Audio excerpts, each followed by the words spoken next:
ഈ വാർത്താ ദിനത്തിലെ പ്രധാന റിപ്പോർട്ടുകളുമായി വാർത്താമഴ ആരംഭിക്കുന്നു. ഞാൻ എസ് വിജയകുമാർ. ഈ മാസം 16-ന് വധശിക്ഷ നടപ്പാക്കാനിരിക്കെ യമനിൽ ജയിലിൽ കഴിയുന്ന നിമിഷപ്രിയയുടെ മോചനം സാധ്യമാകുമെന്നാണ് പ്രതീക്ഷിക്കുന്നതെന്ന് അമ്മ പ്രേമകുമാരി 24-നോട്. യമനിലെ സനയിൽ തുടരുകയാണ് പ്രേമകുമാരി. ചർച്ചകളല്ല, വധശിക്ഷ നിർത്തിവെക്കലാണ് പ്രധാനമെന്ന് ആക്ഷൻ കൗൺസിൽ പ്രതിനിധി സാമുവൽ ജെറോം പറഞ്ഞു. അത്ഭുതം സംഭവിക്കുമെന്ന് പ്രതീക്ഷിക്കുന്നതായും സാമുവൽ ജെറോം 24-നോട് പ്രതികരിച്ചു. ഉദ്യോഗസ്ഥരുടെ ഇടപെടലിൽ പ്രതീക്ഷയർപ്പിക്കുകയാണ് അമ്മ പ്രേമകുമാരി. സനായിൽ നിന്ന് പ്രേമകുമാരി 24-നോട് സംസാരിച്ചു. തീർച്ചയായിട്ടും പ്രതീക്ഷയുണ്ട്. പക്ഷെ ഇപ്പൊ ലാസ്റ്റത്തേതിൽ വല്ലാത്ത വിഷമത്തിലാണ്. ഏതാനും ദിവസങ്ങൾക്കുള്ളിൽ എന്നുള്ള ഒരു ഇത് ഞാനും തന്നെ 2 ദിവസം 3 ദിവസം ഞാൻ അറിഞ്ഞില്ല. എന്ത് പറഞ്ഞിട്ടുണ്ടെങ്കിലും ഇപ്പോ 16-17 കാലഘട്ടം മുതൽ ഇന്നവരെയും അവിടെ അവൾക്ക് ഇന്നവരെയും അവളെ ഇത്രയും കാത്തുപരിപാലിച്ച ഒരു ദൈവത്തിന് എന്തോ ഒരു പദ്ധതിയുണ്ട് എന്ന് ഞാൻ ഉറച്ചു വിശ്വസിക്കുന്നയാളാണ്. തീർച്ചയായിട്ടും ഞാനിവിടെ ഇരുന്നത് തന്നെ എൻ്റെ മനസ്സിൻ്റെ ഉള്ളിൽ നിമിഷനെയും കൊണ്ട് നാട്ടിലേക്ക് ചെല്ലണം എന്നുള്ള ഒരു ആഗ്രഹം വെച്ചുകൊണ്ടാണ്.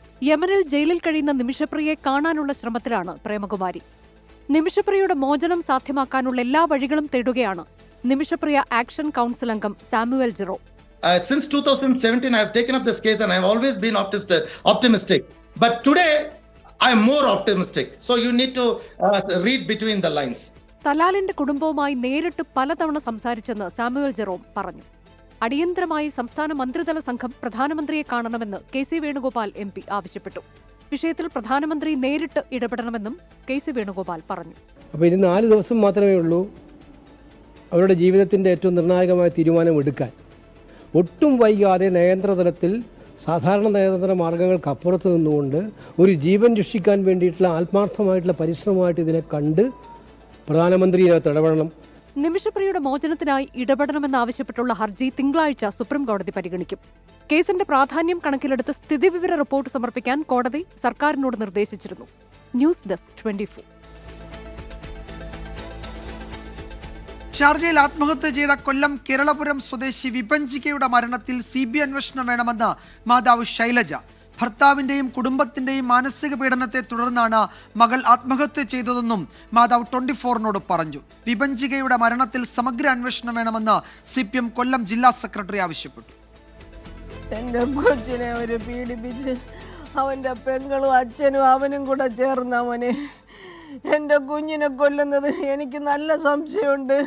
ഭർത്താവിന്റെയും കുടുംബത്തിന്റെയും മാനസിക പീഡനത്തെ തുടർന്നാണ് മകൾ ആത്മഹത്യ ചെയ്തതെന്നും മരണത്തിൽ CBI അന്വേഷണം വേണമെന്നും മാതാവ് ശൈലജ 24-നോട് പറഞ്ഞു. മൃതദേഹം റീപോസ്റ്റ്മോർട്ടം ചെയ്യണം. മുടിമുറിക്കാൻ നിർബന്ധിച്ച് മകളെ വിരൂപയാക്കാൻ ശ്രമിച്ചെന്നും മാതാവ്. മകൾക്ക് നീതി തേടി ഏതറ്റം വരെയും പോകുമെന്നും മാതാവ് പറഞ്ഞു. എന്റെ മോളെ വികൃതമാക്കി അവളെ നാത്തൂനുള്ള ഇഷ്ടവതായിരുന്നു എന്റെ മോള് വിരൂപിയാവണമെന്ന്. എന്റെ മോക്ക് നീതി കിട്ടണം. അങ്ങേ അറ്റത്തെ കോടതി വരെ, അങ്ങേ അറ്റത്തെ നിയമം വരെ പോണം. വിപഞ്ചിക വിവാഹബന്ധം വേർപെടുത്തുന്നതിനെ കുറിച്ച് ആലോചിച്ചിരുന്നുവെന്നും ഇതിനായി നിയമസഹായം തേടണമെന്ന് ആവശ്യപ്പെട്ടിരുന്നതായും ബന്ധു സന്ധ്യ. അവള് കുട്ടി ഉണ്ടായതിനു ശേഷം അവളുടെ അമ്മ കൂടെ ഉണ്ടായിരുന്നു ഒരു 3 മാസം. ആ സമയങ്ങളിലൊക്കെ ഇതേപോലെ അമ്മയുള്ളപ്പോൾ ഭയങ്കര ഇൻസൾട്ടിങ് ആയിട്ടുള്ള വർത്തമാനങ്ങളായിരുന്നു പറയുന്നത്. ഞാൻ ഇവൻ ഡൈവേഴ്സിന് ഇത് കൊടുത്തിട്ട് അവിടെ നിന്ന് ജഡ്ജിയായിട്ട് വിളിച്ചു എന്നുള്ളത് അറിഞ്ഞു.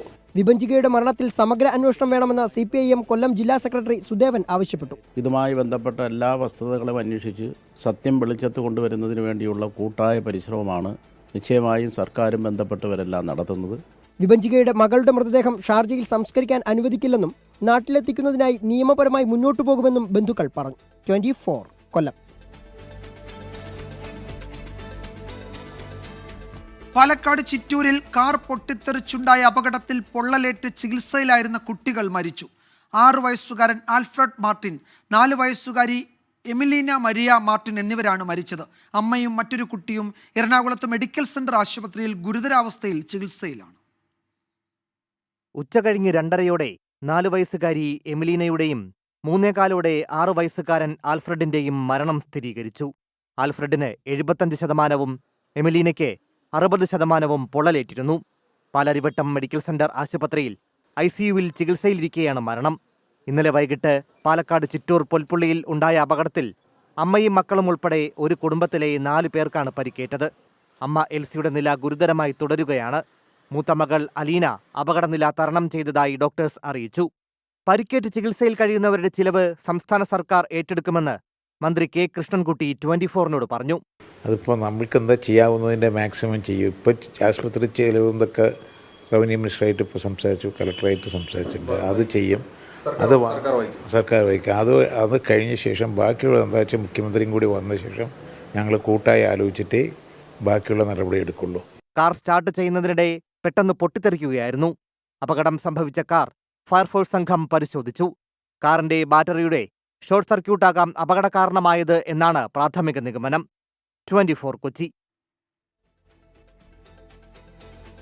വാഗമണ്ണിലെ ചാർജിംഗ് സ്റ്റേഷനിലേക്ക് കാർ ഇടിച്ചു കയറി 4 വയസ്സുകാരന് ദാരുണാന്ത്യം. വഴിക്കടവിലെ ചാർജിംഗ് സ്റ്റേഷനിലായിരുന്നു അപകടം. നേമം സ്വദേശി ആര്യ മോഹന്റെ മകൻ അയാനാണ് മരിച്ചത്. റാഫി കരീം വിവരങ്ങൾ നൽകും. റാഫി, ഇതാരാണ് ഇത്രയും അശ്രദ്ധമായി അലക്ഷ്യമായി ഈ വാഹനം അവിടേക്ക് ഓടിച്ചുകൊണ്ട് വന്നത്? 1, 2, ആ കുഞ്ഞിൻ്റെ അമ്മയ്ക്കും ഗുരുതര പരിക്കുണ്ടല്ലോ, അവരുടെ ആരോഗ്യനില എങ്ങനെ? വിജയകുമാർ, കുട്ടിയുടെ അമ്മ അതീവ ഗുരുതരാവസ്ഥയിൽ കോട്ടയത്തെ സ്വകാര്യ ആശുപത്രിയിൽ ചികിത്സയിലാണ്. ഇന്ന് ഉച്ചയ്ക്ക് 3 മണിയോടുകൂടിയായിരുന്നു ഇത്തരത്തിലൊരു അപകടം നടന്നത്. വാഗമൺ വഴിക്കടവിലെ ചാർജിംഗ് സ്റ്റേഷനിൽ സ്വന്തം വാഹനം ചാർജ് ചെയ്തതിനു ശേഷം ഈ വാഹനത്തിന് പുറത്തിറങ്ങി അവിടെ ഉണ്ടായിരുന്ന കസേരയിൽ ഇരിക്കുകയായിരുന്നു ഈ അമ്മയും കുട്ടിയും.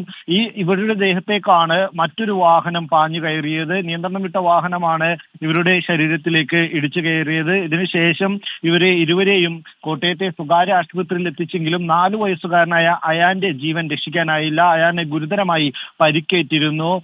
ഈ വഴിക്കടവിലെ ചാർജിംഗ് സ്റ്റേഷനിലേക്ക് ഈ വാഹനം പാഞ്ഞു കയറുന്നതിന്റെ ദൃശ്യങ്ങൾ നമുക്ക് കാണാൻ കഴിയും. ഒരു വളവിലായിരുന്നു ഈ ചാർജിംഗ് സ്റ്റേഷൻ എന്നുള്ളതാണ് നമുക്ക് മനസ്സിലാക്കാൻ കഴിയുന്നത്. അങ്ങനെ വാഹനം നിയന്ത്രണം വിട്ട് ഈ മറ്റൊരു ഇലക്ട്രിക് വാഹനം നിയന്ത്രണം വിട്ട് ഇടിച്ചു കയറുകയായിരുന്നു എന്നുള്ളതാണ് പ്രാഥമികമായി മനസ്സിലാക്കാൻ കഴിയുന്നത്. എന്തായാലും ഈ അയാന്റെ അമ്മ ആര്യ, 30 വയസ്സുള്ള ആര്യ, ഇപ്പോഴും കോട്ടയത്തെ സ്വകാര്യ ആശുപത്രിയിൽ ചികിത്സയിലാണ്. റാഫി, ഈ വാഹനം ഓടിച്ചിരുന്നത് ആരാണ്? ഇതിന്റെ ഉടമ ആരാണ്? ഇതുമായി ബന്ധപ്പെട്ട വിവരങ്ങൾ നിലവിൽ പോലീസിൽ നിന്ന് ലഭിച്ചിട്ടില്ല. ഉടനെ തന്നെ ഇതുമായി ബന്ധപ്പെട്ട വിവരങ്ങൾ ലഭ്യമാകുമെന്നാണ് നമ്മൾ പ്രതീക്ഷിക്കുന്നത്. നേമം സ്വദേശി ആര്യ മോഹന്റെ മകൻ അയാനാണ് മരിച്ചത്. ആര്യ മോഹൻ ഗുരുതരാവസ്ഥയിൽ കോട്ടയത്ത് ചികിത്സയിലാണ്. അതിന്റെ ദൃശ്യങ്ങളാണ് പ്രേക്ഷകർ കാണുന്നത്. റാഫി കരീമാണ് വിശദാംശങ്ങൾ നൽകിയത്. തിരുവനന്തപുരം കഴക്കൂട്ടത്ത് പോലീസ് ഉദ്യോഗസ്ഥൻ ജീവനൊടുക്കിയ സംഭവത്തിൽ ദുരൂഹത ആരോപിച്ചു കുടുംബം.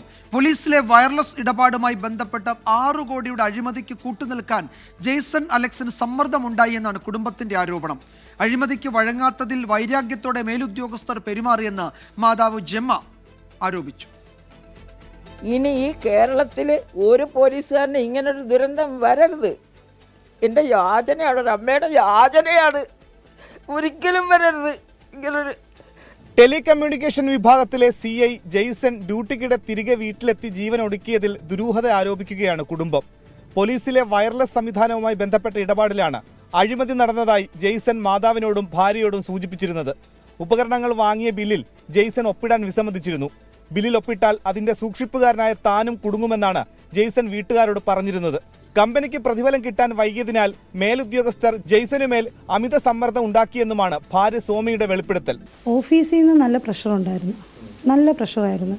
ഒരു DMRന്റെ ഒരു പ്രോജക്റ്റ് നടക്കുന്നുണ്ട്, അതിൽ സൈൻ ചെയ്യണമെന്ന് പറഞ്ഞ് ഭയങ്കരമായിട്ട് കമ്പൽ ചെയ്യുന്നുണ്ടായിരുന്നു. അപ്പോൾ എൻ്റെ അടുത്ത് ഒന്ന് പറയും, എടി അത് കള്ളത്തരമാണ് കാണിക്കുന്നത് മൊത്തം, ഞാൻ അതിൽ ഒപ്പിട്ട് കഴിഞ്ഞാൽ അത് സത്യത്തിന് വിരുദ്ധമല്ലേ എന്ന് പറഞ്ഞ് പറയുമായിരുന്നു. മരണത്തിൽ ദുരൂഹതയുണ്ടെന്നും ഇത് സംബന്ധിച്ച് DGPക്കും മുഖ്യമന്ത്രിക്കും പരാതി നൽകുമെന്നും കുടുംബം. എന്നാൽ പോലീസ് വയർലെസ് ഇടപാടിലെ അഴിമതി ആരോപണം തള്ളുകയാണ് ഉന്നത പോലീസ് ഉദ്യോഗസ്ഥർ. പർച്ചേസിൽ ക്രമക്കേടില്ലെന്നും നടപടികൾ സുതാര്യമാണെന്നും ഉന്നത ഉദ്യോഗസ്ഥർ വ്യക്തമാക്കി. ഇന്ന് കേന്ദ്രമന്ത്രി അമിത്ഷായുടെ പരിപാടിയിലാണ് തലസ്ഥാനത്തെ പുതിയ ഡിജിറ്റൽ വയർലെസ് സംവിധാനത്തിന്റെ ആദ്യ പരീക്ഷണം. 24 തിരുവനന്തപുരം. ഇപ്പോൾ വരുന്ന ഒരു റിപ്പോർട്ടിലേക്കാണ് വാർത്താമഴ കടക്കുന്നത്. CPM മണ്ണാർക്കാട് ഏരിയ കമ്മിറ്റി ഓഫീസിന് മുന്നിൽ പടക്കമേറ്. PK ശശിയും DYFIയും തമ്മിലുള്ള തർക്കം നിലനിൽക്കുന്നതിനിടെയാണ് സംഭവം. ശ്രീജിത്ത് ശ്രീകുമാരൻ പാലക്കാട്ടുനിന്ന് വിശദാംശങ്ങൾ നൽകും. ശ്രീജിത്ത്, എന്താണ് അവിടെ സംഭവിച്ചത്? ഇപ്പോഴത്തെ വിവാദങ്ങൾ, ഈ തർക്കം, ശശിയുടെ പുതിയ നീക്കങ്ങളൊക്കെയുമായി ഈ സംഭവത്തിന് ബന്ധമുണ്ട് എന്ന് കരുതാൻ കഴിയുമോ? തീർച്ചയായും അങ്ങനെ കരുതാൻ കഴിയുമെന്ന് തന്നെയാണ് ഈ ഒരു ഘട്ടത്തിൽ നമുക്ക് മണ്ണാർക്കാട്ട് നിന്ന് ലഭിക്കുന്ന റിപ്പോർട്ട്. പി കെ ശശി അനുകൂലിയാണ് ഇത്തരത്തിൽ പടക്കമറിഞ്ഞതെന്ന ആക്ഷേപം CPIM-ന്റെ ഒരു വിഭാഗം ആളുകൾ ഇപ്പോൾ തന്നെ ഉയർത്തിക്കഴിഞ്ഞു. അവർ കൃത്യമായ രീതിയിൽ ചില ആളുകളുടെ പേരൊക്കെ പറയുന്നുണ്ട്. പോലീസിനോട് അത് കൃത്യമായി പറഞ്ഞിട്ടുണ്ട്. മാധ്യമപ്രവർത്തകരോടും അല്പസമയത്തിനകം തന്നെ ആ പേര് പറയും എന്നാണ് മനസ്സിലാക്കുന്നത്. ഈ ഓഫീസിനുള്ളിലേക്ക് കയറി ചെന്ന് സ്വയം പരിചയപ്പെടുത്തി, നാട്ടുകാരനാണ് എന്ന് പരിചയപ്പെടുത്തിയതിനു ശേഷം പുറത്തിറങ്ങി വന്ന് ആ ഓഫീസിന് മുൻവശത്തേക്ക് പടക്കമെറിഞ്ഞു എന്നാണ് പറയുന്നത്. അതിനുശേഷം ബുള്ളറ്റിൽ കയറി ആ മേഖലയിൽ നിന്ന് പോയിട്ടുണ്ട് എന്ന് പറയുന്നു. എന്തായാലും CPIM നേതാക്കൾക്ക് കൃത്യമായ രീതിയിൽ ആളുകളെ മനസ്സിലായിട്ടുണ്ട്. പ്രദേശവാസികളും ഇത് കണ്ടിട്ടുണ്ട്. അവിടുത്തെ കച്ചവടക്കാരും ഒക്കെ കണ്ടിട്ടുണ്ട്. 8:30 മണിയോടുകൂടിയായിരുന്നു ഈ ഒരു സംഭവം എന്ന് മനസ്സിലാക്കുന്നു. പി കെ ശശിയും അതുപോലെ തന്നെ CPIM-ഉം പരസ്യമായ രീതിയിൽ ഒരു പോരിലേക്ക് ആ മേഖലയിൽ പോകുന്നതിനിടയിലാണ് ഇത്തരത്തിലുള്ള സംഭവങ്ങളും നടക്കുന്നതെന്ന് കാണാതിരുന്നുകൂടെ. എന്തായാലും ഇത് ആ സംഭവവുമായി ബന്ധമുണ്ടോ എന്ന കാര്യത്തെക്കുറിച്ച് പോലീസ് ഒരു ഇൻഫർമേഷൻ ഇതുവരെ നൽകുന്നില്ല. പോലീസ് എന്തായാലും സ്ഥലത്തെത്തിയിട്ടുണ്ട്. ശ്രീജിത്ത്, ഇത് പി കെ ശശിയെ പിന്തുണയ്ക്കുന്ന CPM അനുഭാവിയോ പാർട്ടി അംഗമോ ആണോ? അതാണോ DYFI-യും CPM-ഉം ഇപ്പോൾ ആരോപിക്കുന്ന പേരിലൊന്നോ? CPIM അംഗമാണോ എന്ന കാര്യത്തിൽ വ്യക്തതയില്ല. പക്ഷേ കൃത്യമായ രീതിയിൽ CPIM-നോടൊപ്പം പി കെ ശശിയോടൊപ്പം നിന്നിരുന്ന ആളാണ് എന്നാണ് ഏറ്റവും ഒടുവിൽ മനസ്സിലാക്കുന്നത്. അങ്ങനെയാണെങ്കിൽ CPIM-നെ സംബന്ധിച്ചിടത്തോളം അത് വലിയൊരു രീതിയിലുള്ളൊരു സംഘർഷ സാധ്യതയിലേക്കൊക്കെ പോകാനുള്ള സാധ്യത നിലവിലുണ്ട്.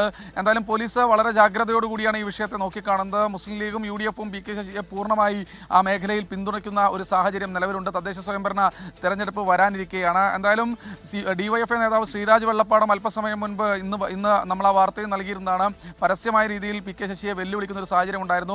ആ ഒരു സാഹചര്യത്തിലാണ് ഏറ്റവും ഒടുവിൽ CPIM ഓഫീസിന്റെ മണ്ണാർക്കാട്ട് ഏരിയ കമ്മിറ്റി ഓഫീസിന് മുൻപിലേക്ക് ഇത്തരത്തിലൊരു പടക്കം കൊണ്ടുവന്ന് എറിയുന്നൊരു സാഹചര്യം ഉണ്ടായത്. എന്തായാലും പോലീസ് ഈ പടക്കം എറിഞ്ഞ ആൾക്കെതിരെ നടപടിയെടുക്കുമെന്നാണ് മനസ്സിലാക്കുന്നത്. ഈ ആളെ മനസ്സിലായിട്ടുണ്ട്. CPIM നേതാക്കൾ ഇയാളുടെ പേര് പറഞ്ഞിട്ടുണ്ടെന്ന് പറയുന്നു. എന്തായാലും പോലീസിന്റെ നടപടിക്ക് ശേഷം നമുക്ക് ആളുടെ പേര് വെളിപ്പെടുത്താം. നമുക്കും ആ പേര് CPIM നേതാക്കൾ പറയുന്ന പേരറിയാം. പക്ഷേ പോലീസ് അത് കൺഫേം ചെയ്യട്ടെ, അതിനുശേഷം നമുക്കത് വെളിപ്പെടുത്താം എന്നാണ് ഈ ഒരു ഘട്ടത്തിൽ നമുക്ക് പറയാനുള്ളത്. SKN.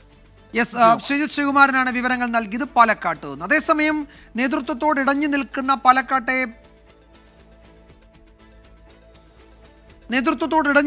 പാലക്കാട്ടെ CPM നേതാവ് പി കെ ശശിയെ കോൺഗ്രസിലേക്ക് ക്ഷണിച്ച VK ശ്രീകണ്ഠൻ MP നേതാക്കളെ കാണുമ്പോൾ സൗഹൃദ സംഭാഷണം മാത്രമല്ല രാഷ്ട്രീയവും സംസാരിക്കാറുണ്ടെന്ന് VK ശ്രീകണ്ഠൻ 24-നോട് പറഞ്ഞു.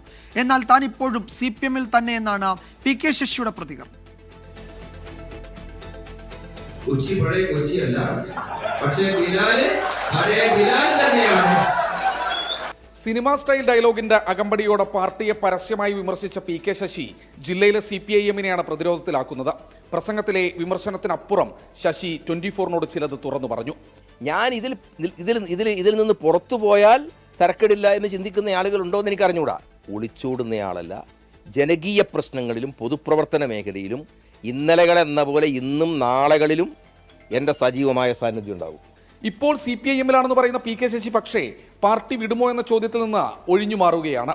അതേസമയം തദ്ദേശ നിയമസഭാ തെരഞ്ഞെടുപ്പുകൾക്ക് മുൻപ് വലിയൊരു അവസരമായാണ് ഇതിനെ കോൺഗ്രസ് നോക്കിക്കാണുന്നത്. രാഷ്ട്രീയ സാഹചര്യം വെച്ച് നോക്കുകയാണെങ്കിൽ ഒരുപാട് സാധ്യതകളുണ്ട്.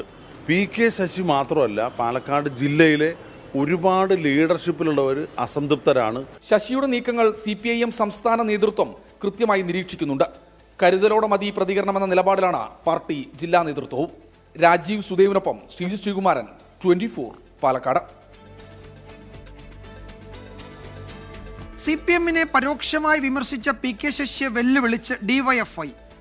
ഏത് ബിലാൽ പറഞ്ഞാലും പഴയ മണ്ണാർക്കാട് അല്ലെന്ന് DYFI Mannarkkad block secretary Sreeraj Vellarippadam പറഞ്ഞു. അഴിമതിയെ പ്രതിരോധിക്കാൻ ഒരു പൊന്നുതമ്പുരാന്റെയും സഹായം വേണ്ടെന്നും DYFI-യുടെ മറുപടി. DYFI അഴിമതിക്കെതിരെ അന്നും പറഞ്ഞിട്ടുണ്ട്, ഇന്നും പറഞ്ഞിട്ടുണ്ട്, നാളെയും പറഞ്ഞിട്ടുണ്ട്. തൽക്കാലം ഒരുത്തന്റെ സർട്ടിഫിക്കറ്റ് വാങ്ങാനും ഞങ്ങൾ പോകുന്നില്ല. ഇന്നലെ ഇത്തരം സംഭാഷണങ്ങൾക്ക് തിരികൊളുത്തിയ ആളുകളോട് ഞങ്ങൾ വെല്ലുവിളിക്കുകയാണ്. ഞങ്ങൾ അഴിമതി ആരോപണം ഉന്നയിക്കുന്നത് നല്ല പരിശുദ്ധിയോടുകൂടിയാണ്. ഇപ്പൊ പലരും പറയുന്നത് മണ്ണാർക്കാട് പഴയ മണ്ണാർക്കാടല്ല എന്ന നിലക്കാണ്. അല്ല, ആർക്കാ തർക്കമുള്ളത്? മണ്ണാർക്കാട് പഴയ മണ്ണാർക്കാടല്ല. അത് ഏത് ബിലാല് പറഞ്ഞാലും മണ്ണാർക്കാട് പഴയ മണ്ണാർക്കാടല്ല. കൂട്ടുകച്ചവടം നടക്കില്ല, ഉറപ്പിച്ചോളി. വാർത്തമഴയിലേക്ക് വീണ്ടും സ്വാഗതം. ലഹരി കടത്താൻ ശ്രമിച്ച ബ്രസീൽ ദമ്പതികൾ നെടുമ്പാശ്ശേരിയിൽ പിടിയിലായി. കൊക്കൈൻ ഗുളികകൾ വിഴുങ്ങിയ നിലയിലാണ് DRI ഇരുവരെയും കസ്റ്റഡിയിലെടുത്തത്. 70 ഗുളികകൾ ഇതുവരെ പുറത്തെടുത്തു. 10 കോടി രൂപയുടെ ലഹരി വസ്തുക്കൾ ഉണ്ട് എന്നാണ് പ്രാഥമിക നിഗമനം. ശ്യാംകുമാർ വിവരങ്ങൾ നൽകും കൊച്ചിയിൽ നിന്ന്. ശ്യാമ, ഒരു വലിയ ലഹരി കടത്തിന്റെ വിവരങ്ങളാണല്ലോ പുറത്തു വരുന്നത്. കൊക്കൈൻ ഗുളിക രൂപത്തിലാക്കി അത് വിഴുങ്ങുക, അതിനുശേഷം പിടിയിലാവുമ്പോൾ അവരെ ആശുപത്രിയിലേക്ക് മാറ്റുക. DRI ഔദ്യോഗികമായി എന്തൊക്കെ അറിയിക്കുന്നുണ്ട് ശ്യാം? വിജയകുമാർ, വലിയൊരു ലഹരിക്കടത്താണ് DRI സംഘം നെടുമ്പാശ്ശേരി വിമാനത്താവളത്തിൽ വെച്ച് പിടികൂടിയത്. ഇതിൽ ഏറ്റവും പ്രധാനപ്പെട്ട വിവരം, ഏറ്റവും ഒടുവിൽ പുറത്തുവരുന്ന വിവരം, ഈ ബ്രസീലിൽ നിന്നെത്തിയ ഈ ദമ്പതികൾ ഈ ലഹരി എത്തിക്കാൻ ലക്ഷ്യമിട്ടിരുന്നത് തിരുവനന്തപുരമാണ് എന്നുള്ള ഒരു പ്രധാനപ്പെട്ട വിവരമാണ് വരുന്നത്. ഇവർ തിരുവനന്തപുരത്ത് ഹോട്ടൽ റൂം ബുക്ക് ചെയ്തതിന്റെ വിവരങ്ങൾ ഉൾപ്പെടെ DRIക്ക് ലഭിക്കുകയും ചെയ്തിട്ടുണ്ട്. ആ വിവരങ്ങൾ കേന്ദ്രീകരിച്ചും ഇവരുടെ കയ്യിൽ നിന്നും പിടിച്ചെടുത്ത മൊബൈലുകൾ കേന്ദ്രീകരിച്ചും തിരുവനന്തപുരത്ത് ഈ ലഹരി ആർക്ക് എത്തിച്ചു കൊടുക്കാനാണ് ഇവർ ലക്ഷ്യമിട്ടിരുന്നത് എന്ന അന്വേഷണം DRI ആരംഭിക്കുകയും ചെയ്തിട്ടുണ്ട്. ഏതായാലും ഈ ലഹരി വസ്തുക്കൾ വിഴുങ്ങിക്കൊണ്ടുവന്നപ്പോൾ ശാരീരിക ബുദ്ധിമുട്ടുകൾ ഉണ്ടായതോടെയാണ് ഇവരുടെ ഈ വിമാനത്തിൽ വെച്ച് തന്നെ ഇവർ നിരീക്ഷണത്തിലാകുന്നത്. പിന്നീട് നെടുമ്പാശ്ശേരിയിൽ ഇറങ്ങുമ്പോൾ തന്നെ ഇവരെ DRI സംഘം എമിഗ്രേഷനിൽ നിർദ്ദേശമനുസരിച്ച് തടഞ്ഞു വെക്കുകയും പിന്നീട് DRI കസ്റ്റഡിയിലെടുക്കുകയുമായിരുന്നു. സ്കാനിങ്ങിലൂടെയാണ് ഇവരുടെ ശരീരത്തിൽ ക്യാപ്സൂൾ രൂപത്തിലാക്കിയ ലഹരി വസ്തുക്കൾ ഒളിപ്പിച്ചിരുന്നു എന്ന് കണ്ടെത്തിയത്. പിന്നീട് ആശുപത്രിയിൽ എത്തിച്ചത് പുറത്തെടുത്ത് നടത്തിയ പരിശോധനയിലാണ് കൊക്കൈനാണ് ഇവർ കടത്താൻ ശ്രമിച്ചത് എന്നുള്ളതും കണ്ടെത്തിയിരിക്കുന്നത്. ഏതായാലും രണ്ടുപേരുടെ ശരീരത്തിൽ നിന്ന് ഇതുവരെ 70-ലധികം കൊക്കൈൻ ഗുളികകൾ പുറത്തെടുത്തു എന്നുള്ള വിവരമാണ് പുറത്തു വരുന്നത്. നിലവിൽ DRI തന്നെ നൽകുന്ന സൂചന പ്രകാരം ഏകദേശം 10 കോടി രൂപയ്ക്ക് മുകളിലുള്ള കൊക്കൈൻ ഇവരുടെ ശരീരത്തിൽ ഉണ്ട് എന്നുള്ളതാണ് മനസ്സിലാക്കുന്നത്. ബ്രസീൽ സ്വദേശികളായ ലൂക്കാസ്, ഭാര്യ ബ്രൂണ എന്നിവരാണ് DRIയുടെ പിടിയിലായിരിക്കുന്നത്. ഇവരുടെ ശരീരത്തിൽ നിന്നും ഇനിയും ഈ ലഹരി ഗുളികകൾ ക്യാപ്സൂൾ രൂപത്തിലാക്കിയ മയക്കുമരുന്ന് പുറത്തെത്തിക്കാനുണ്ട്. ഡോക്ടർമാരുടെ നിരീക്ഷണത്തിൽ അങ്കമാലിയിലെ ഒരു സ്വകാര്യ ആശുപത്രിയിലാണ് ആ പ്രക്രിയ നടന്നുകൊണ്ടിരിക്കുന്നത്. വിപണിയിൽ പൂർണ്ണമായും ഇത് പുറത്തെത്തിക്കാൻ ഈ ലൂക്ക ബ്രൂണ ദമ്പതികൾ ഇപ്പോഴും ഈ ആശുപത്രിയിൽ തുടരുകയാണല്ലേ? തീർച്ചയായും വിജയകുമാർ, ഈ രണ്ടുപേരും ആശുപത്രിയിൽ തുടരുകയാണ്. കാരണം ഇവരുടെ ജീവന് പോലും അപകടം ഉണ്ടാക്കുന്ന രീതിയിലെ ഒരു ലഹരി കടത്തിലാണ് ഇവർ കാരിയർമാരായി പ്രവർത്തിച്ചത്. അങ്ങനെയാണ് DRI ഇവരെ പിടികൂടുന്നത്. നിലവിൽ 70 കൊക്കൈൻ ഗുളികകളാണ് ക്യാപ്സൂൾ രൂപത്തിലാക്കി വിഴുങ്ങിയ 70 ഗുളികകളാണ് പുറത്തെടുക്കാൻ സാധിച്ചത്. ഇനിയും ഇവരുടെ ശരീരത്തിൽ ഈ കൊക്കൈൻ ഉണ്ട്. പക്ഷെ അത് ഇവരുടെ ജീവനാപത്ത് സംഭവിക്കാതെ തന്നെ പുറത്തെടുക്കേണ്ടതുണ്ട്. എങ്കിൽ മാത്രമാകും ഇവർ ഇത് ആർക്ക് കൊണ്ടുവന്നു, കാരിയർമാരായി ആദ്യമായിട്ടാണോ ഇങ്ങോട്ട് ഇങ്ങനെ ലഹരി കടത്തുന്നത് തുടങ്ങി നിരവധി കാര്യങ്ങളിൽ അന്വേഷണം മുന്നോട്ട് കൊണ്ടുപോകാൻ സാധിക്കുകയുള്ളൂ. ഏതായാലും തിരുവനന്തപുരത്തേക്കാണ് ഇവർ എത്തേണ്ടിയിരുന്നത്. അത് കൊച്ചിയിൽ ഇറങ്ങി ശ്രദ്ധ തിരിച്ചുകൊണ്ട് തിരുവനന്തപുരത്തേക്ക് മറ്റേതെങ്കിലും മാർഗത്തിൽ പോകുന്നതിന് ഹോട്ടലിൽ റൂം ബുക്ക് ചെയ്തതാണോ, അതിനിടയിൽ ആർക്കെങ്കിലും കൈമാറാനായിരുന്നു ഉദ്ദേശം എന്നതടക്കം പരിശോധിക്കേണ്ടതുണ്ട്. അത്തരം വിവരങ്ങൾ കേന്ദ്രീകരിച്ച് ഇപ്പോൾ അന്വേഷണം പുരോഗമിച്ചുകൊണ്ടിരിക്കുകയാണ് വിജയകുമാർ. 10 കോടി രൂപയുടെ ലഹരി വസ്തുക്കൾ ഈ രണ്ടുപേരുടെയും ലൂക്ക ബ്രൂണ ദമ്പതികളുടെ ശരീരത്തിലുണ്ട് എന്നാണ് DRI പറയുന്നത്. അത് മുഴുവൻ അവരുടെ ജീവൻ അപകടം പറ്റാതെ പുറത്തെടുക്കാനുള്ള ശ്രമമാണ്. അവരെ ചോദ്യം ചെയ്യണം. ആർക്ക് കൊണ്ടുവന്നു, ആരാണ് ഇതിൻ്റെ ഏജന്റുമാർ കേരളത്തിൽ എന്നതൊക്കെ അറിയേണ്ടതുണ്ട്. സമീപകാലത്ത് നെടുമ്പാശ്ശേരിയിൽ നടത്തുന്ന ഒരു വലിയ ലഹരി വേട്ടയുടെ വിവരങ്ങളാണ് DRI ഇപ്പോൾ പുറത്തുവിടുന്നത്. ശ്യാംകുമാറാണ് വിവരങ്ങൾ നൽകിയത് കൊച്ചിയിൽ നിന്ന്. അഹമ്മദാബാദ് വിമാന അപകടത്തിൽ ദുരൂഹതയേറ്റി അന്വേഷണ റിപ്പോർട്ട്. വിമാനത്തിന്റെ എഞ്ചിനിലേക്കുള്ള ഇന്ധനത്തിന്റെ ഒഴുക്ക് നിയന്ത്രിക്കുന്ന സ്വിച്ച് ഓഫായിരുന്നുവെന്ന എയർക്രാഫ്റ്റ് ആക്സിഡന്റ് ഇൻവെസ്റ്റിഗേഷൻ ബ്യൂറോയുടെ റിപ്പോർട്ട്. കോക്പിറ്റിലെ പൈലറ്റുമാരുടെ സംഭാഷണവും റിപ്പോർട്ടിലുണ്ട്. AAIB റിപ്പോർട്ടിനെതിരെ പൈലറ്റ്സ് അസോസിയേഷൻ ഓഫ് ഇന്ത്യ രംഗത്ത് വന്നിട്ടുണ്ട്. AI-171 വിമാനം അഹമ്മദാബാദ് വിമാനത്താവളത്തിൽ നിന്ന് ടേക്ക് ഓഫ് ചെയ്ത സെക്കൻഡുകൾക്കുള്ളിൽ വിമാനത്തിന്റെ എഞ്ചിനുകൾ പ്രവർത്തനരഹിതമായി. ഇതിന് പിന്നിലെ കാരണം ഇന്ധന നിയന്ത്രണ സ്വിച്ച് ഓഫ് ആയതെന്നാണ് എയർക്രാഫ്റ്റ് ആക്സിഡന്റ് ഇൻവെസ്റ്റിഗേഷൻ ബ്യൂറോയുടെ കണ്ടെത്തൽ. ഒരു സ്വിച്ച് ഓഫായി 1 സെക്കൻഡ് ദൈർഘ്യത്തിൽ രണ്ടാമത്തെ സ്വിച്ചും ഓഫായി. ഇത് തിരിച്ചറിഞ്ഞ വിമാനത്തിലെ ഒരു പൈലറ്റ് എന്തിനാണ് ഓഫ് ചെയ്തതെന്ന് രണ്ടാമത്തെ പൈലറ്റിനോട് ചോദിച്ചു. താൻ ചെയ്തില്ലെന്നായിരുന്നു മറുപടി. കോക്പിറ്റിലെ ഓഡിയോയിൽ ഇത് വ്യക്തമാണ്. സ്വിച്ചുകൾ വീണ്ടും ഓൺ ചെയ്ത ശേഷം വിമാനം ഉയർത്താൻ ശ്രമിച്ചെങ്കിലും ഫലം കണ്ടില്ല. ഒരു എഞ്ചിനിൽ നേരിയ ത്രസ്റ്റ് ഉണ്ടായെങ്കിലും രണ്ടാമത്തെ എഞ്ചിന് ത്രസ്റ്റ് കൈവരിക്കാൻ കഴിഞ്ഞില്ല. റൺവേയിൽ നിന്ന് 0.9 നോട്ടിക്കൽ മൈൽ ദൂരെ വിമാനം നിലം പതിച്ചു. വിമാനത്തിലെ റാം എയർ ടർബൈനും ആക്ടിവേറ്റ് ആയിരുന്നു. ടേക്ക് ഓഫ് ചെയ്ത് വിമാനം പറന്നത് 32 സെക്കൻഡുകൾ മാത്രം. പൈലറ്റുമാരുടെ ആരോഗ്യനിലയിലോ മാനസിക നിലയിലോ പ്രശ്നങ്ങളില്ല. പക്ഷി ഇടിച്ചതോ കാലാവസ്ഥ പ്രതികൂലമായതോ അപകടത്തിന് കാരണമല്ല. അട്ടിമറിക്ക് നിലവിൽ തെളിവുകളില്ലെന്നും വിശദമായ അന്വേഷണം തുടരുന്നുവെന്നും എയർക്രാഫ്റ്റ് ആക്സിഡന്റ് ഇൻവെസ്റ്റിഗേഷൻ ബ്യൂറോ അറിയിച്ചു. അന്തിമ റിപ്പോർട്ട് വന്നതിനുശേഷം വിശദമായി പ്രതികരിക്കാമെന്ന് വ്യോമയാന മന്ത്രി റാം മോഹൻ നായിഡു. അന്വേഷണത്തിന്റെ നിലവിലെ ദിശ പൈലറ്റുമാർക്കുമേൽ പഴിചാരാനാണെന്ന് AAIBയുടെ പ്രാഥമിക റിപ്പോർട്ടിനെ വിമർശിച്ച് പൈലറ്റ്സ് അസോസിയേഷൻ ഓഫ് ഇന്ത്യ രംഗത്തെത്തി. രാജ്യത്തെ നടുക്കിയ അഹമ്മദാബാദ് വിമാന അപകടത്തിന്റെ കാരണം എയർക്രാഫ്റ്റ് ആക്സിഡന്റ് ഇൻവെസ്റ്റിഗേഷൻ ബ്യൂറോയുടെ അന്വേഷണത്തിലൂടെ പുറത്തുവന്നെങ്കിലും ചില ചോദ്യങ്ങൾ ഇപ്പോഴും അവശേഷിക്കുന്നു. ഇന്ധന നിയന്ത്രണ സ്വിച്ചുകൾ എങ്ങനെ ഓഫായി എന്നതിലെ ദുരൂഹത ഇപ്പോഴും മാറുന്നില്ല. വിശദമായ അന്വേഷണത്തിനൊടുവിൽ ഇതിനും ഉത്തരം ലഭിക്കുമെന്ന് പ്രതീക്ഷിക്കാം. R. അച്യുതൻ, 24, ഡൽഹി. ബോയിങ് ഡ്രീം ലൈനറിലെ കട്ട് ഓഫ് സ്വിച്ചുകൾക്ക് എന്താണ് സംഭവിച്ചത്? തനിയെ കട്ട് ഓഫ് പൊസിഷനിലേക്ക് അവ മാറില്ല എന്നാണ് വിദഗ്ധരുടെ വിലയിരുത്തൽ. പൈലറ്റിന്റെ ഇടപെടൽ അതിന് ആവശ്യമാണ്. എന്തായിരിക്കും അപകടത്തിൽപ്പെട്ട വിമാനത്തിന് സംഭവിച്ചത്? നോക്കാം.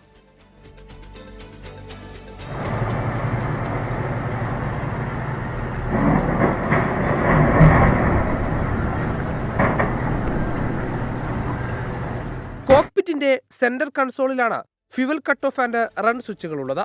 ബട്ടൺ ടൈപ്പ് സ്വിച്ചുകളാണ് ബോയിങ് ഡ്രീം ലൈനറിലുള്ളത്. സ്വിച്ചിന്റെ അടിയിലുള്ള ലോക്കിംഗ് സംവിധാനം താഴ്ത്തിയാൽ മാത്രമേ സ്വിച്ച് താഴ്ത്താനാകൂ. തനിയെ ഈ സംവിധാനം പ്രവർത്തിക്കില്ല. പൈലറ്റിന്റെ ഇടപെടലില്ലാതെ ഒരിക്കലും സ്വിച്ച് ഓഫ് ചെയ്യാനാകില്ല. സാധാരണഗതിയിൽ വിമാനം ലാൻഡ് ചെയ്തതിനു ശേഷം മാത്രമേ fuel cut off switch pilot of ചെയ്യാറുള്ളൂ. വിമാനം പുറപ്പെടുന്നതിന് മുമ്പായി ഫ്യൂവൽ സ്വിച്ചുകൾ റൺ പൊസിഷനിലേക്കാക്കും. ഫ്യൂവൽ സ്വിച്ച് ഓണാക്കാതെ ഒരിക്കലും വിമാനത്തിന് ടേക്ക് ഓഫ് ചെയ്യാൻ കഴിയില്ല. വിമാനം പറക്കുന്ന നേരത്ത് ഈ സ്വിച്ച് ഒരിക്കലും ഓഫ് ചെയ്യാറില്ല. എന്നിരുന്നാലും വിമാനത്തിന്റെ എഞ്ചിൻ കേടാകുകയോ എഞ്ചിനിൽ തീപിടരുകയോ ചെയ്യുന്ന സാഹചര്യത്തിൽ ആകാശത്ത് വെച്ചും ഫ്യൂവൽ കട്ട് ഓഫ് ചെയ്യാറുണ്ട്. പക്ഷേ അത് അപൂർവമായി മാത്രമേ സംഭവിക്കാറുള്ളൂ. വിമാനം ഉച്ചയ്ക്ക് 1:38 കഴിഞ്ഞ് 42 സെക്കൻഡിൽ പരമാവധി വേഗമായ 180 നോട്ട്സ് ഇൻഡിക്കേറ്റഡ് എയർ സ്പീഡിലെത്തിയതായി കണ്ടെത്തിയിട്ടുണ്ട്.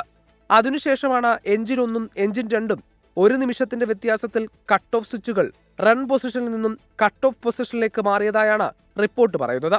അപ്പോഴാണ് കോക്പിറ്റ് വോയിസ് റെക്കോർഡറിൽ ഒരു പൈലറ്റ് മറ്റൊരു പൈലറ്റിനോട് എന്തിനാണ് ഫ്യൂവൽ കട്ട് ഓഫ് ചെയ്തതെന്ന് ചോദിക്കുന്നത്. താൻ അങ്ങനെ ചെയ്തിട്ടില്ലെന്ന് മറ്റേ പൈലറ്റ് മറുപടി നൽകുകയും ചെയ്യുന്നു. 1:38 കഴിഞ്ഞ് 52 സെക്കൻഡിൽ എഞ്ചിൻ 1ന്റെ കട്ട് ഓഫ് സ്വിച്ച് കട്ട് ഓഫിൽ നിന്നും റണ്ണിലേക്ക് മാറ്റിയതായി കാണുന്നു. അതിനുശേഷം 4 സെക്കൻഡ് കഴിഞ്ഞ് രണ്ടാമത്തെ എഞ്ചിനിലേക്കുള്ള കട്ട് ഓഫ് സ്വിച്ചും റൺ പൊസിഷനിലേക്ക് മാറ്റിയിട്ടുണ്ട്. 9 സെക്കൻഡുകൾക്ക് ശേഷം 1:39 കഴിഞ്ഞ് 5 സെക്കൻഡ് പിന്നിട്ടപ്പോഴാണ് പൈലറ്റുമാരിൽ ഒരാൾ എയർ ട്രാഫിക് കൺട്രോളിലേക്ക് മെയ്ഡേ സന്ദേശം അയക്കുന്നത്. പിന്നീട് കാണുന്നത് വിമാനം തകർന്നു വീഴുന്നതാണ്. പൈലറ്റുമാരിൽ ഒരാൾ ബോധപൂർവം കട്ട് ഓഫ് സ്വിച്ച് ഓഫ് ചെയ്യുകയായിരുന്നുവോ അതോ അബദ്ധം സംഭവിച്ചതാണോ? തുടരന്വേഷണങ്ങളിൽ കാര്യങ്ങൾ കൂടുതൽ വ്യക്തമായേക്കും. Research desk 24. സംസ്ഥാന സർക്കാരിനെ രൂക്ഷമായി വിമർശിച്ചും കേന്ദ്ര സർക്കാരിന്റെ വികസന നേട്ടങ്ങൾ എണ്ണിപ്പറഞ്ഞും കേന്ദ്ര ആഭ്യന്തരമന്ത്രി അമിത്ഷാ. വികസിത കേരളമാണ് BJPയുടെ ലക്ഷ്യം. മാറ്റം വേണമെങ്കിൽ NDAക്ക് വോട്ട് ചെയ്യണം. കേരളത്തിൽ BJPക്ക് അവസരം നൽകണമെന്നും പുത്തരിക്കണ്ടം മൈതാനിയിലെ നേതൃസംഗമത്തിൽ അമിത്ഷാ പറഞ്ഞു. സംസ്ഥാന സർക്കാരിനെയും LDFനെയും രൂക്ഷമായി വിമർശിച്ചായിരുന്നു അമിത്ഷായുടെ പ്രസംഗം. കേരളത്തിൽ NDA അധികാരത്തിൽ വരും. പ്രീണന രാഷ്ട്രീയം അവസാനിപ്പിച്ചുള്ള വികസനം വരും. BJPയുടെ ലക്ഷ്യം വികസിത കേരളമാണെന്നും അമിത്ഷാ. कम्युनिस्ट पार्टी के लिए केरल का विकास इसके ऊपर कैडर का विकास है और भारतीय जनता पार्टी के लिए कैडर के विकास के ऊपर विकसित केरलम है. തദ്ദേശ തെരഞ്ഞെടുപ്പിന് തയ്യാറെടുക്കണമെന്ന് ആഹ്വാനം ചെയ്ത അമിത്ഷാ കേരളത്തിലെ ജനങ്ങൾ LDFനും UDFനും അവസരം നൽകിയിട്ടും അവർ തിരികെ നൽകിയത് അക്രമ രാഷ്ട്രീയം മാത്രമെന്ന് ആരോപിച്ചു. CPIM നേതാക്കൾക്കെതിരായ അഴിമതി ആരോപണങ്ങൾ ഓരോന്നായി അമിത്ഷാ എണ്ണി പറഞ്ഞു. LDF में एक्सप्लोजिव घोटाला, कोऑपरेटिव बैंक का घोटाला, AI कैमरे का घोटाला, विजयन जी चिढ़ जाते हैं मगर मुझे तो कहना चाहिए सोने की तस्करी का घोटाला, स्टेट स्पॉन्सर सबसे बड़ा घोटाला पूरे भारत में. BJP സംസ്ഥാന കമ്മിറ്റി ഓഫീസ് ഉദ്ഘാടനം ചെയ്യാൻ തിരുവനന്തപുരത്ത് എത്തിയതായിരുന്നു അമിത്ഷാ. രാവിലെ ഓഫീസ് അങ്കണത്തിൽ വൃക്ഷത്തൈ നട്ട് തുടർന്ന് നാടമുറിച്ച വിളക്ക് കൊളുത്തിയായിരുന്നു ഉദ്ഘാടനം. റിനു ശ്രീധർ, 24, തിരുവനന്തപുരം.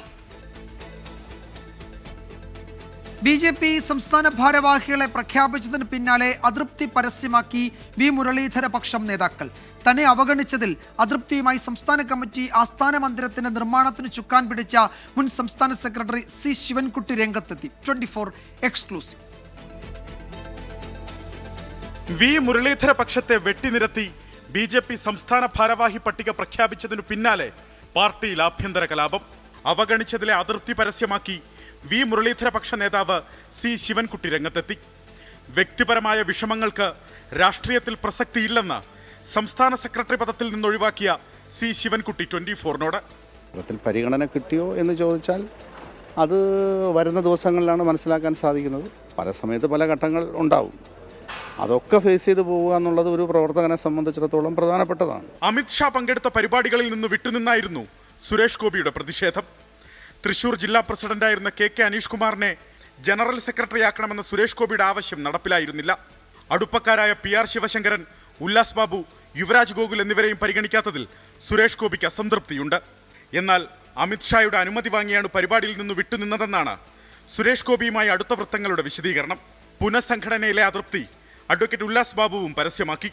പ്രവർത്തന മികവാണ് മാനദണ്ഡമെന്ന് സംസ്ഥാന ജനറൽ സെക്രട്ടറിമാരായ MT രമേശും S സുരേഷും 24നോട് പ്രതികരിച്ചു.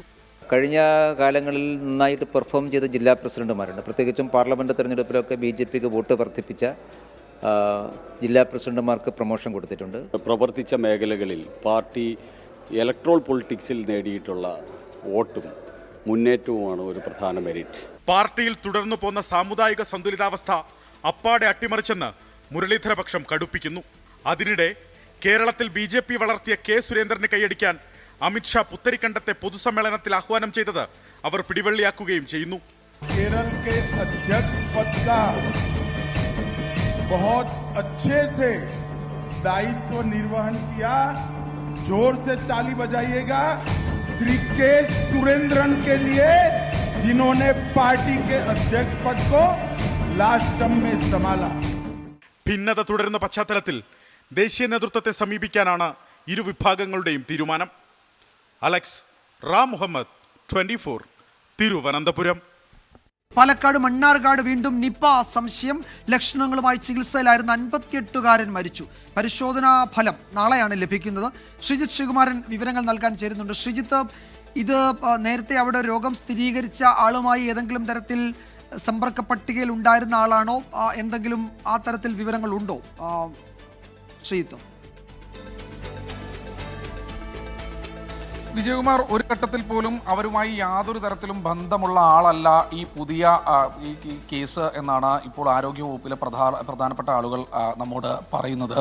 58 വയസ്സുള്ള പുരുഷനാണ് ഇപ്പോൾ മരിച്ചിരിക്കുന്നത്.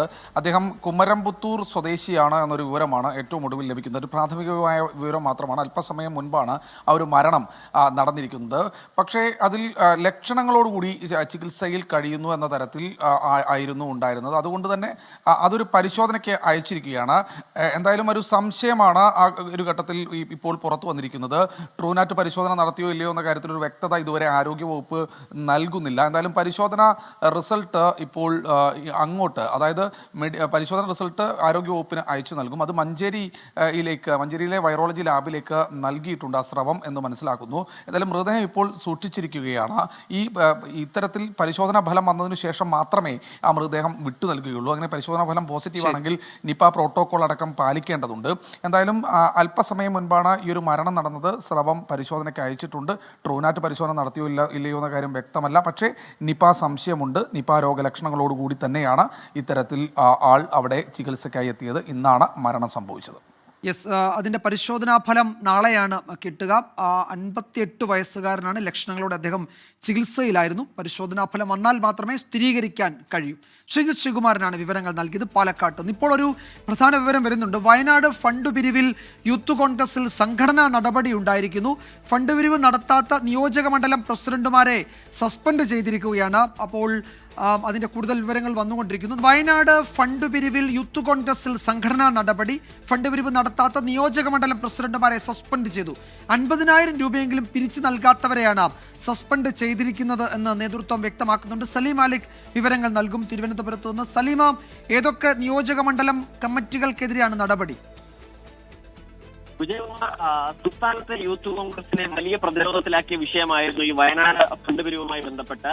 വയനാട് വീട് വെച്ച് നൽകാനായി 30 വീട് യൂത്ത് കോൺഗ്രസ് വെച്ച് നൽകുമെന്ന് അവകാശപ്പെടുകയും പിന്നീട് അത് നടക്കാതിരിക്കുകയും ചെയ്ത സാഹചര്യം ഉണ്ടായിരുന്നു. അതിന് പിന്നാലെ യൂത്ത് കോൺഗ്രസിന്റെ ക്യാമ്പിൽ ഉൾപ്പെടെ, സംസ്ഥാന ക്യാമ്പിൽ ഉൾപ്പെടെ വലിയ വിമർശനം നേരിട്ടതാണ്. ആ വിഷയം സലീമ, ഒരു സാങ്കേതിക പ്രശ്നമുണ്ട്. സലീമിന്റെ ശബ്ദം വ്യക്തമല്ല. ഈ ഇന്ത്യൻ യൂത്ത് കോൺഗ്രസിന്റെ വാർത്താക്കുറിപ്പ് ഇപ്പോൾ ലഭ്യമായിട്ടുണ്ട്. അവർ പറയുന്നത് സംഘടനാ പ്രവർത്തനത്തിൽ വീഴ്ച വരുത്തിയ താഴെ പറയുന്ന നിയോജക മണ്ഡലം കമ്മിറ്റികളുടെ പ്രസിഡന്റുമാരെ സസ്പെൻഡ് ചെയ്തിരിക്കുന്നു എന്നതാണ്. അതിൽ പെരിന്തൽമണ്ണ, മങ്കട, തിരൂരങ്ങാടി, തിരൂർ, താനൂർ, ചേലക്കര, ചെങ്ങന്നൂർ, കഴക്കൂട്ടം, കാട്ടാക്കട, കോവളം, വട്ടിയൂർക്കാവ് എന്നിവർക്കെതിരെയാണ് ഈ നടപടി. അത് സലീം നേരത്തെ സൂചിപ്പിച്ചതുപോലെ ഈ പറയുന്ന വയനാട് ഫണ്ട് പിരിവിൽ യൂത്ത് കോൺഗ്രസിൽ നടപടി, അതാണ് നടപടിക്ക് കാരണം. സലീം കേൾക്കാമെങ്കിൽ വാർത്താക്കുറിപ്പിൽ പക്ഷെ കാരണം വ്യക്തമാക്കുന്നില്ലല്ലോ സലീം. വിജയകുമാർ, ഈ നേതൃത്വം പറയുന്നത്, അതായത് ഇവർക്ക് കിട്ടിയിരിക്കുന്ന ഒരു നോട്ടീസ്, ഈ നിയോജക മണ്ഡലത്തിലെ 11 നിയോജക മണ്ഡലം പ്രസിഡന്റുമാർക്ക് നൽകിയിരിക്കുന്ന നോട്ടീസിൽ സംഘടനാ പ്രവർത്തനത്തിൽ വീഴ്ച വരുത്തിയ നിയോജക മണ്ഡലം കമ്മിറ്റിയുടെ പ്രസിഡന്റുമാരെ സസ്പെൻഡ് ചെയ്തിരിക്കുന്നു എന്നുള്ളതാണ് അറിയിപ്പ്. പക്ഷേ നേതൃത്വം വ്യക്തമാക്കുന്നത് വയനാട് ഫണ്ട് പിരിവുമായി ബന്ധപ്പെട്ട് 50,000 രൂപയെങ്കിലും പിരിച്ചു നൽകാത്ത നിയോജക മണ്ഡലം കമ്മിറ്റികൾക്കെതിരെയാണ് ഈ നിലയിൽ നടപടി സ്വീകരിച്ചിരിക്കുന്നത് എന്നുള്ളതാണ് നേതൃത്വം വ്യക്തമാക്കുന്നത്. 50,000 രൂപയെങ്കിലും പിരിച്ചു നൽകാൻ ഒരു കാലയളവ് നൽകിയിരുന്നു. ആ കാലയളവിനുള്ളിൽ ഇത്തരത്തിൽ ഈ നടപടിക്രമം പൂർത്തിയാക്കാത്തതിന്റെ പശ്ചാത്തലത്തിലാണ് ഇവരെ പുറത്താക്കിയിരിക്കുന്നത് എന്നുള്ളതാണ് പറയുന്നത്. പക്ഷേ ഈ പുറത്താക്കപ്പെട്ട നിയോജക മണ്ഡലം പ്രസിഡന്റുമാരിൽ ചിലർ ഇപ്പോൾ ഒരു ആരോപണം ഉന്നയിക്കുന്നു. ഈ ഫണ്ട് പിരിവുമായി ബന്ധപ്പെട്ട് ചില ആശങ്കകൾ ഉണ്ടായിരുന്നു. അത് ചോദ്യം ചെയ്തവർക്കെതിരെയാണ് ഈ നിലയിൽ നടപടി എന്നൊരു വിമർശനം ചില കോണുകളിൽ നിന്ന് ഉയരുകയും ചെയ്യുന്നുണ്ട്. നിലവിൽ പെരിന്തൽമണ്ണ, മങ്കട, തിരൂരങ്ങാടി, തിരൂർ, താനൂർ, ചേലക്കര, ചെങ്ങന്നൂർ, കഴക്കൂട്ടം, കാട്ടാക്കട, കോവളം, വട്ടിയൂർക്കാവ് ഇങ്ങനെ 11 നിയോജക മണ്ഡലത്തിലെ പ്രസിഡന്റുമാരെയാണ് നിലവിൽ പുറത്താക്കിയിരിക്കുന്നത്. യൂത്ത് കോൺഗ്രസിനെ സംബന്ധിച്ചിടത്തോളം വലിയ നാണക്കേടായിരുന്നു ഇതുമായി ബന്ധപ്പെട്ടുണ്ടായ വിവാദം. അതിനുശേഷം യൂത്ത് കോൺഗ്രസിന്റെ സംസ്ഥാന നേതാക്കൾ എല്ലാവരും ചേർന്ന് വാർത്താ സമ്മേളനം വിളിക്കുകയും അത് വിശദീകരിക്കുകയും ഒക്കെ ചെയ്തിരുന്നു. 83 ലക്ഷം രൂപ അക്കൗണ്ടിൽ, യൂത്ത് കോൺഗ്രസിന്റെ അക്കൗണ്ടിൽ ഇതുവരെ ഉണ്ട് എന്നുള്ളതാണ് അവർ അവകാശപ്പെടുന്നത്. 30 വീടുകൾക്ക് ആവശ്യമായ 30 വീടുകൾ നിർമ്മിച്ചു നൽകാം എന്നായിരുന്നു യൂത്ത് കോൺഗ്രസ് ആ ഘട്ടത്തിൽ വാഗ്ദാനം ചെയ്തിരുന്നത്. പക്ഷേ ആ വീട് നിർമ്മാണമോ അതിന്റെ സ്ഥലം ഏറ്റെടുക്കലോ ഒരു വിധത്തിലും പൂർത്തിയാകാത്ത പശ്ചാത്തലത്തിൽ യൂത്ത് കോൺഗ്രസിന്റെ സംസ്ഥാന ക്യാമ്പിൽ ഉൾപ്പെടെ വലിയ വിമർശനം സംസ്ഥാന നേതൃത്വത്തിന് നേരിടേണ്ടി വന്നു. അതിന് പിന്നാലെയായിരുന്നു ഇവർ ഇതുമായി ബന്ധപ്പെട്ട ഒരു വിശദീകരണ വാർത്താ സമ്മേളനം വിളിച്ചത്. അതിൽ പറഞ്ഞത് സംസ്ഥാന സർക്കാർ ഭൂമി ഏറ്റെടുത്ത് നൽകാത്തത് കൊണ്ടാണ് ഇതുമായി ബന്ധപ്പെട്ടുള്ള നടപടികൾ പുരോഗമിക്കാത്തത്.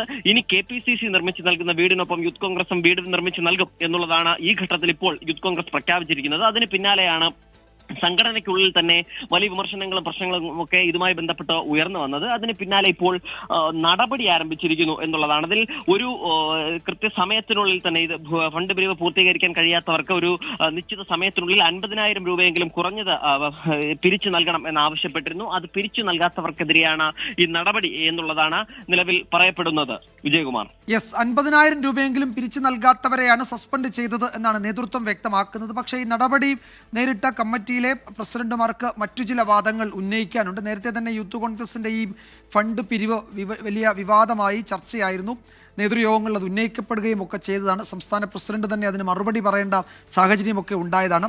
അതിനൊടുവിലാണ് ഇപ്പോൾ ഈ നടപടിയും വരുന്നത്. സലീം മാലിക്കാണ് വിവരങ്ങൾ നൽകിയത് തിരുവനന്തപുരത്ത് നിന്ന്. ദേശീയപാതയിൽ അങ്കമാലി ചെറിയ വാപ്പലശ്ശേരിയിൽ ബൈക്ക് യാത്രികനായ യുവാവ് അപകടത്തിൽപ്പെട്ട് മരിച്ച സംഭവത്തിന്റെ CCTV ദൃശ്യങ്ങൾ പുറത്ത്. ഇടുക്കി തോപ്രാംകുടി സ്വദേശി അഭിജിത്താണ് മരിച്ചത്. അഭിജിത്തിനെ ഇടിച്ച വാഹനം കണ്ടെത്താൻ ഇതുവരെ പോലീസിന് കഴിഞ്ഞിട്ടില്ല. ആ ദൃശ്യങ്ങളാണ് പ്രേക്ഷകർ കാണുന്നത്.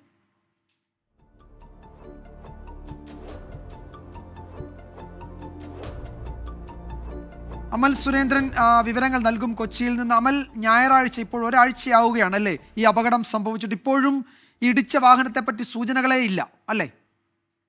അങ്ങനെ തന്നെയാണ് വിജയകുമാർ. ഞായറാഴ്ചയാണ് ഈ ഒരു സംഭവം ഉണ്ടാകുന്നത്. അങ്കമാലി ദേശീയപാതയിൽ ചെറിയ വാപ്പശ്ശേരി ഭാഗത്ത് വെച്ചാണ് ഇത്തരത്തിൽ ബൈക്ക് യാത്രികനായിരുന്ന അഭിജിത്തിനെ, അദ്ദേഹം ഇടുക്കി തോപ്രാംകുടി സ്വദേശിയാണ്, 24 വയസ്സായിരുന്നു. അദ്ദേഹത്തിന് ഒരു അപകടം സംഭവിച്ച ഉടൻ തന്നെ നാട്ടുകാർ ഇടപെട്ട് അദ്ദേഹത്തെ സ്വകാര്യ ആശുപത്രിയിലേക്ക് മാറ്റിയെങ്കിലും ജീവൻ നഷ്ടപ്പെടുകയായിരുന്നു. ഇപ്പോൾ അതിന്റെ CCTV ദൃശ്യങ്ങളാണ് പുറത്തു വന്നിരിക്കുന്നത്. ഇതിൽ റോഡിലേക്ക് അഭിജിത്ത് സഞ്ചരിച്ചിരുന്ന ഇരുചക്ര വാഹനം ആക്സിഡന്റ് പറ്റി വളരെ ദൂരം ഈ റോഡിലൂടെ നിരങ്ങി വരുന്ന ഒരു കാഴ്ചയാണ് നമുക്ക് കാണാൻ സാധിക്കുന്നത്. പക്ഷേ ഇടിച്ച വാഹനം ഈ CCTV ദൃശ്യങ്ങളിൽ വ്യക്തമാകുന്നില്ല. അത് തന്നെയാണ് അന്വേഷണത്തിന് ഒരു പ്രതിബന്ധമായി നിൽക്കുന്നത്. ഏതായാലും ഒരാഴ്ച കഴിഞ്ഞിട്ടും പോലീസിന് ഏതാണ് അഭിജിത്തിനെ ഇടിച്ചിട്ട വാഹനം എന്ന് കണ്ടെത്താൻ ഇതുവരെയും കഴിഞ്ഞിട്ടില്ല. കുടുംബത്തിന് ഇതിൽ പ്രതിഷേധവുമുണ്ട്. വിജയകുമാർ. ഒരാഴ്ചയാവുകയാണ് ഈ അപകടം ഉണ്ടായിട്ട്. കഴിഞ്ഞ ഞായറാഴ്ചയായിരുന്നു അപകടം സംഭവിച്ചത്. ഈ വാഹനം ഏതാണ് എന്ന് ഇപ്പോഴും വ്യക്തമല്ല. അത് കണ്ടെത്താൻ പോലീസിന് കഴിഞ്ഞിട്ടുമില്ല. അമൽ സുരേന്ദ്രനാണ് വിവരങ്ങൾ നൽകിയത് കൊച്ചിയിൽ നിന്ന്. സംസ്ഥാനത്ത് മഴ മുന്നറിയിപ്പ് മാറ്റം വരുത്തിയിട്ടുണ്ട് കാലാവസ്ഥാ നിരീക്ഷണ കേന്ദ്രം. രാത്രിയിൽ ഇന്ന് 11 ജില്ലകളിൽ യെല്ലോ അലേർട്ടാണ്. അതായത് വ്യാപകമായി ഒറ്റപ്പെട്ട കനത്ത മഴയ്ക്ക് സാധ്യതയുണ്ട് എന്നാണ് കരുതേണ്ടത്. നാളെ 7 ജില്ലകളിലും യെല്ലോ അലേർട്ട് പ്രഖ്യാപിച്ചിട്ടുണ്ട്. ഈ ദിവസങ്ങളിൽ മഴ കുറെ കൂടി ശക്തമാകും. ഒരു ഇടവേള എടുത്ത ശേഷം വീണ്ടും സംസ്ഥാനത്ത് കാലവർഷം സജീവമാകുന്നു എന്നാണ് ഇന്നും നാളെയുമുള്ള മഴ മുന്നറിയിപ്പുകൾ വ്യക്തമാക്കുന്നത്. ഈ റിപ്പോർട്ടോടെ വാർത്താമഴ അവസാനിക്കുന്നു. നാളെ വീണ്ടും കാണാം.